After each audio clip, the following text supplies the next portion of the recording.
Jurisdiction of civil court.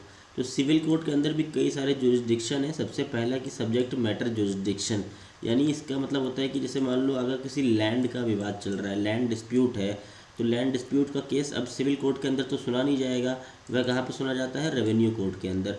अगर कोई agricultural land है, खेती का मामला है, तो उसको भी लेके आ जाता है रेवेन्यू कोर्ट के अंदर। अगर कोई मैट्रिमोनियल डिस्प्यूट्स है तो उसे फैमिली कोर्ट के अंदर सुना जाएगा, ना ही सिविल कोर्ट के अंदर। तो ऐसे कुछ भी स्पेसिफिक चीज़ें बता दी गई है कि ये केस कहाँ पे सुना जाएगा, क्योंकि सारे केसेस सिविल कोर्ट के अंदर नहीं सुने जाते हैं। इसीलिए कुछ मैटर्स के लिए स्पेसिफिक कोर्ट बना दिया गया है और वहीं पे इनका सुनवाई होती है। दूसरा आता है टेरिटोरियल जुरिस्डिक्शन। जैसे कि अगर कोई भी कॉन्ट्रैक्ट लखनऊ में हुआ था और डिफेंडेंट रहता है कानपुर में, तो वह केस कहाँ फाइल कर सकता है, लखनऊ के अंदर भी और कानपुर के अंदर भी। ये आपको सेक्शन 16 से लेकर 20 के अंदर मिल जाएगा टेरिटोरियल जुरिस्डिक्शन। अब तीसरा आता है पेक्यूनरी जुरिस्डिक्शन। और पेक्यूनरी का मतलब ये होता है मनी, यानी अगर पैसे से रिलेटेड डिस्प्यूट है, तो अगर जैसे मान लो किसी कोर्ट की लिमिट है 20 लाख तक सुनने की, तो वह कोई किसी का नुकसान हुआ है 10 लाख रुपए तक, तो ऑब्वियस सी बात है इस कोर्ट के अंदर वो केस फाइल कर सकता है। अगर स्मॉल कॉज कोर्ट है, उसकी लिमिट है 1 लाख रुपए तक किसी भी मामले को सुनने के लिए। अगर आपको नुकसान 50,000 रुपये तक हुआ है तो आप स्मॉल कॉज कोर्ट के अंदर आ सकते हैं आसानी से।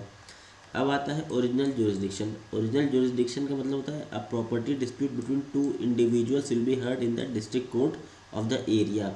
अब दो लोगों के बीच में कोई भी विवाद हो गया है, अब इसको कहाँ पे सुना जाएगा, डिस्ट्रिक्ट कोर्ट के अंदर सुना जाएगा, उसे कहते हैं ओरिजिनल जुरिस्डिक्शन है।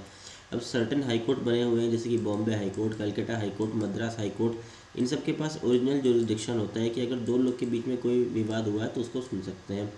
अब आता है अपीलेट जुरिस्डिक्शन। अपीलेट जुरिस्डिक्शन का मतलब होता है कि जैसे मान लीजिए डिस्ट्रिक्ट कोर्ट के अंदर कोई फैसला आया, उससे एक पार्टी नाखुश है, तो डायरेक्ट हाई कोर्ट के अंदर आ सकती है, अपील कर सकती है। अगर अब उसको लगता है कि हाई कोर्ट भी उसके हित में फैसला नहीं सुना पाई, तो वह डायरेक्ट चली जाएगी सुप्रीम कोर्ट और सुप्रीम कोर्ट के अंदर अपना मामला सुन अपील फाइल करती है। अब आता है एक्सक्लूसिव जुरिस्डिक्शन। एक्सक्लूसिव जुरिस्डिक्शन के अंदर जैसे कुछ कंपनी एक्ट है, मान लो कंपनी एक्ट के लिए स्पेसिफिक बना हुआ है एनसीएलटी। अब दो कंपनी के बीच में विवाद होता है तो सीधे मामला एनसीएलटी में जाता है। तो यह आपको सिविल कोर्ट के अंदर नहीं जाना है, क्योंकि कोई भी कंपनी का मामला होगा तो सीधा कंपनी का केसेस एनसीएलटी सुनती है। कोर्ट्स पर बर्डन कम पड़े, इसीलिए एनसीएलटी को बना दिया गया था ताकि एनसीएलटी केसेस सुने कंपनी लॉ से रिलेटेड। अगर कोई पेटेंट से लेके मामला है, पेटेंट राइट का मामला है, तो वो सुना जाता है इंटेलेक्चुअल प्रॉपर्टी अपीलेट बोर्ड के अंदर। अगर कोई कॉन्करेंट जुरिस्डिक्शन, एक और जुरिस्डिक्शन है concurrent. A cheque bounce can be filed in the court of a place where the cheque was presented और इट वॉज डिसऑनर्ड।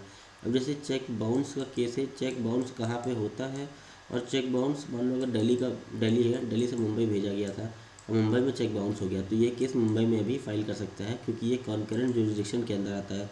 कॉन्करेंट का मतलब होता है दो जगह जुरिस्डिक्शन लगेगी, यानी आप दिल्ली से इसने भेजा था चेक, तो दिल्ली में भी फाइल कर सकता है, मुंबई में भी। अब जुरिस्डिक्शन बार्ड बाय लॉ। अब कुछ जुरिस्डिक्शन होते हैं जो कि कानून के द्वारा बार्ड कर दिए जाते हैं, जैसे कि under industrial dispute act 1947 labour dispute को सिर्फ फाइल कर सकते हैं लेबर ट्रिब्यूनल के अंदर। अब लेबर का कोई डिस्प्यूट हुआ है, सिविल कोर्ट तो आओगे नहीं दौड़ के, उसके लिए बना हुआ है लेबर ट्रिब्यूनल। तो या फिर अगर दो लोग के बीच में डिसाइड हुआ है और उन्होंने कहा है कि हमारे बीच कोई भी डिस्प्यूट होगा तो हम लोग कहाँ पे जाएंगे, आर्बिट्रेशन एंड कंसिलिएशन एक्ट के अंदर। अब ये आप पहले से कॉन्ट्रैक्ट कर रखे हो, अब आप फिर भी जाओगे अगर सिविल कोर्ट, सिविल कोर्ट क्या बोलेगी, आप बार्ड हो। आप पहले हायरार्की के अकॉर्डिंग आओ, आपने पहले तय किया था आर्बिट्रेशन कंसिलिएशन एक्ट के अंदर आने के लिए, तो आपको पहले वहीं पे आना है। तो ये जुरिस्डिक्शन ऑफ क्रिमिनल सीपीसी है।